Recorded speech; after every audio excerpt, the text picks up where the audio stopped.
San Jose, Costa Rica, August 22, 2025.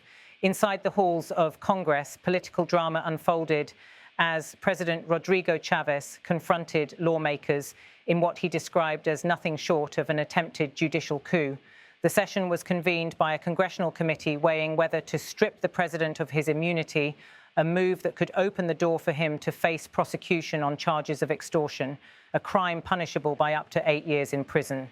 The Conservative leader in power since 2022 entered the chamber with his legal team at his side.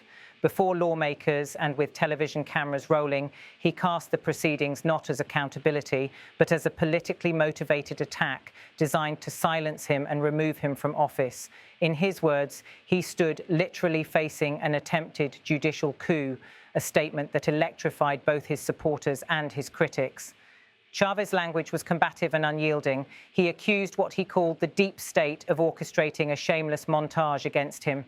"I have dared to denounce the deep state," he declared, "and now they want revenge, or they want to punish me, or they want to silence me."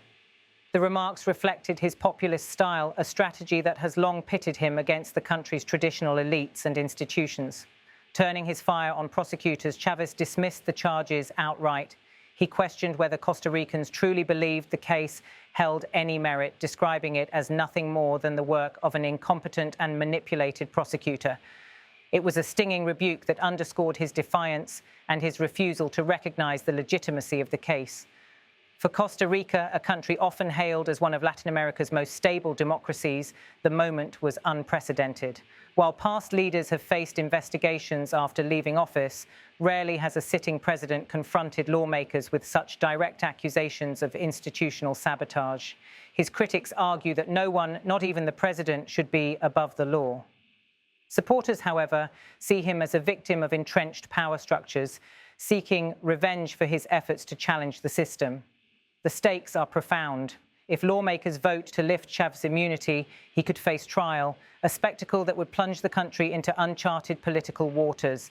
If immunity is preserved, the accusations may continue to shadow his presidency, raising questions about accountability and transparency. Either way, the decision tests not just Rodrigo Chaves, but Costa Rica's democratic institutions themselves. Chaves rose to power on promises of confronting corruption and dismantling entrenched networks of influence. Now, his presidency has become a battle over those very claims.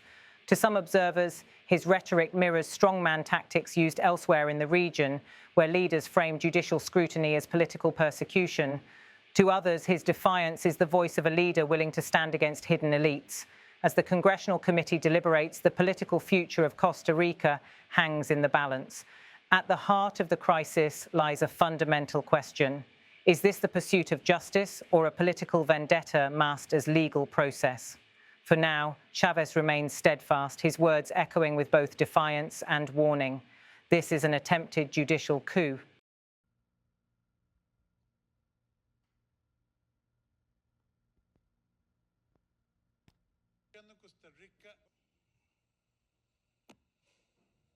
Here I am before you, Costa Ricans, ladies and gentlemen of Congress, accompanied by a people who support me, literally facing an attempted judicial coup.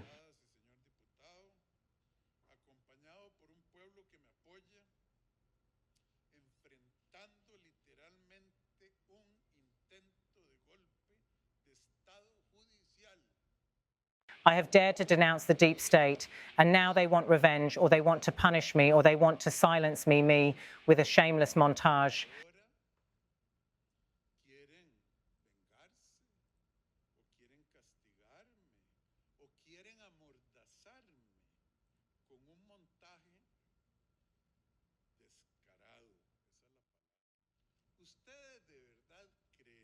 Do you, the people of Costa Rica, really believe that this case makes any sense beyond the servility of an incompetent, clumsy prosecutor serving the network that manipulates him?